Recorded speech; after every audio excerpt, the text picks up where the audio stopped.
శ్రీ క్రోధినామ సంవత్సరం ధనుస్సు రాశి ఫలితములు. ఈ సంవత్సరం ధనుస్సు రాశి వారికి ఆదాయం 11, వ్యయం 5, రాజపూజ్యం 7, అవమానం 5. అయితే ఈ సంవత్సరం ధనుస్సు రాశి వారికి మీ తప్పిదాలు సరిదిద్దుకునే అవకాశాలు ఎక్కువగా ఉంటాయి. పుణ్యక్షేత్ర దర్శనం చేస్తారు.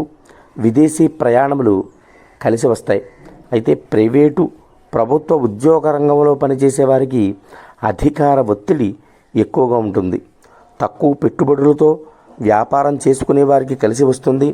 కానీ ఎక్కువ పెట్టుబడులతో వ్యాపారం చేయాలంటే ఈ సంవత్సరం అంత అనుకూలంగా లేదు.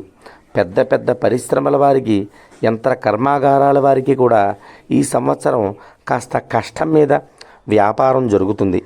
రాజకీయ ప్రముఖులకు, సొంత పరిశ్రమల వారికి జనాకర్షణ, పదవి యోగములు కూడా కలిసి వస్తాయి. అయితే ఈ సంవత్సరం ధనుస్సు రాశి వారికి సంవత్సరం అంతా కలిసి రావాలి, శుభప్రదంగా ఉండాలి అని అనుకున్నట్టయితే శ్రీ సత్యనారాయణ స్వామి వారి వ్రతం చేయించుకుని, శ్రీ వెంకటేశ్వర స్వామి వారి కళ్యాణం చేయించుకున్నట్టయితే ఈ సంవత్సరం అంతా శుభప్రదంగా ఉంటుంది. శుభం.